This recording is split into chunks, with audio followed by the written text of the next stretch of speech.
Hi everyone. In this episode, I want to talk about how the narcissist does not practice safe sex.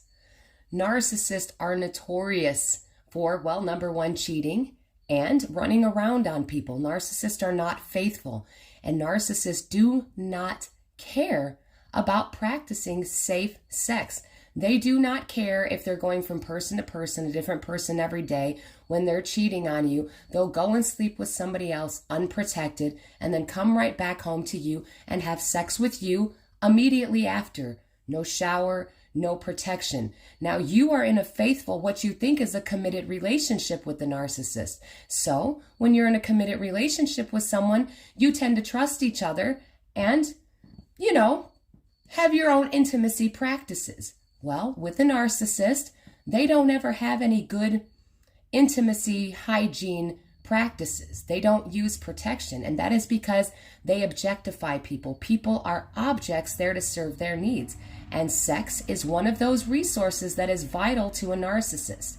If you are an intimate partner to a narcissist, you are expected to provide services, and those three main services are sex, which is part of the supplies that you give the narcissist, but you're also there to be not just an intimate partner to give them sex, but as an admirer and as a mother. And so when a narcissist is using sex to objectify you, that is why sex with a narcissist is very cold, it's strange, it's very robotic, weird. There's no intimacy there. Narcissists, because they're not trying to obtain intimacy.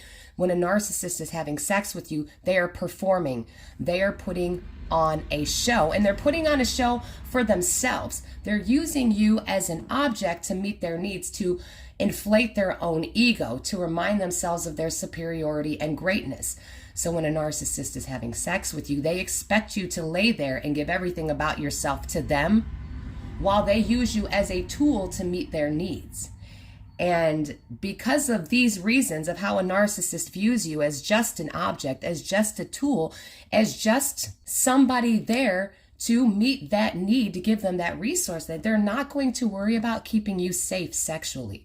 And because narcissists think they are of greatness and that they are not flawed and they don't make bad decisions, they don't worry about getting STDs. They don't worry about spreading disease. They don't worry about any of these things because a narcissist does not believe that the rules apply to them, and that goes with safe sex practices.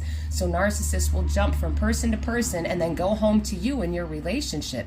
And narcissists will, I'm just going to throw this in there, how do narcissists even find the time to go live all these double lives and have all these side supplies while they're in a full-blown relationship or living with you? Well, every time a narcissist leaves or they'll pick a fight with you. A narcissist will pick a fight with you to have a reason to leave, to have a reason to say, you know what, I don't want to be around you. I got to get out of here for a while.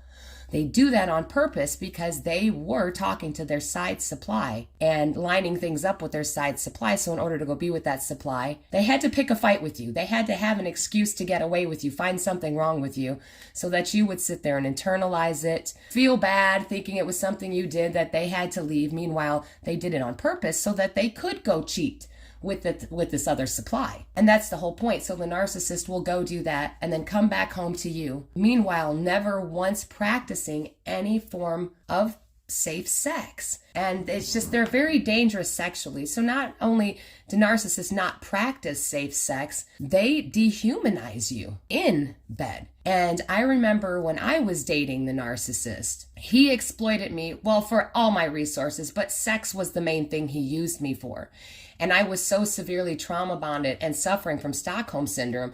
He would abuse me, ghost me, discard me, run around with other people, and then always, say, oh, I'd get a Hoover, oh, I miss you. And it was simply, he missed having sex with me. And I was so trauma bonded and just wore down by this man. He was using me for sex 2, 3, 4 times a day. And it would discard me immediately after. I mean, he would have sex with me and then he would discard me. He would tell me I was disgusting. He couldn't stand me. He didn't love me. And he would throw me out. And then 2 hours later, oh, baby, I miss you.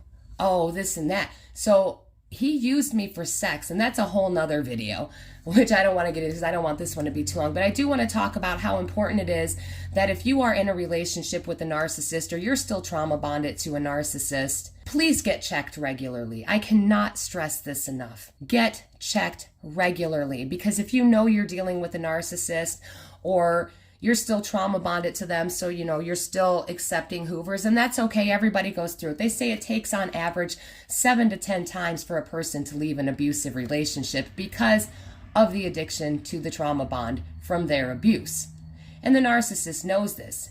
And in my instance, because he was using sex as the main tool to abuse me, when you have sex with someone, your body, your brain releases oxytocin, which is the love hormone, the bonding hormone, plus dopamine, which gives you pleasure, which dopamine is what keeps a person addicted to things. So it was very, very hard for me to break free from this cycle, especially because I would have the intimate relationships with the narcissist, and I would get flooded with dopamine and oxytocin, and immediately after sex, he would discard me, throw me out, start devaluing me. But that was how he kept me even more addicted to that cycle, because I was getting hit with dopamine, and then immediately after, he was devaluing me. So it was depleting all those brain chemicals. So yes, leaving a narcissist and breaking a trauma bond to them is extremely difficult, especially if they are using sex to control you, abuse you, and manipulate you.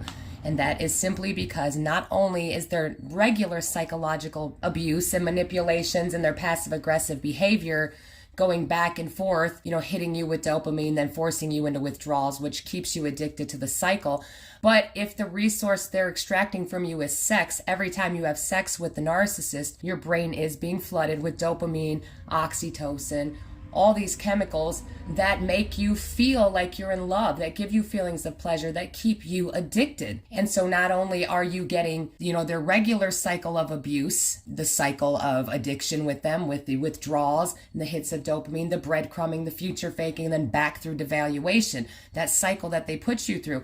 And a lot of times narcissists withhold sex as a tool to abuse you. In my case, the narcissist exploited me for sex. He never withheld sex from me. After this last time in December, at Christmas time in 2022, when he came back, that was the last time for me when I realized that things weren't going to ever get better. No matter how much knowledge I was equipped with, no matter how much research I did, I cannot make somebody better. You cannot make somebody better. It's all about you wanting to be better with yourself. So yeah, when I put up that boundary, again, because narcissists don't like boundaries, any boundary you put up.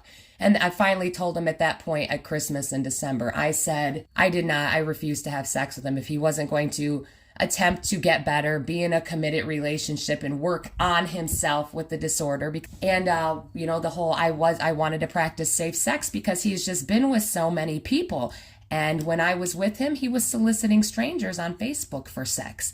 These are things that narcissists do, and it's all about supply and getting narcissistic supply to feed their dopamine addiction. So they do not care about practicing safe sex. When they're having sex with somebody, it's for narcissistic supply. It's to meet their needs. It is to boost their ego. It is to validate them and their power and their control over you. Well, I hope you guys got some useful information out of this episode. Thank you so much for listening. I hope you were able to take some knowledge from my experiences and kind of use it to navigate through your life or understand your experiences with the narcissist. And I do appreciate all of the support and everyone that is listening and following my journey. If you have any questions or any topics you would like me to discuss, drop it in the comments, or if you would like to remain private and anonymous, that's wonderful. Send me an email to psychwarnpd@gmail.com. Thank you so much for listening. I hope you enjoyed this episode. Stay safe, stay strong, and keep getting the knowledge. You are all going to be amazing.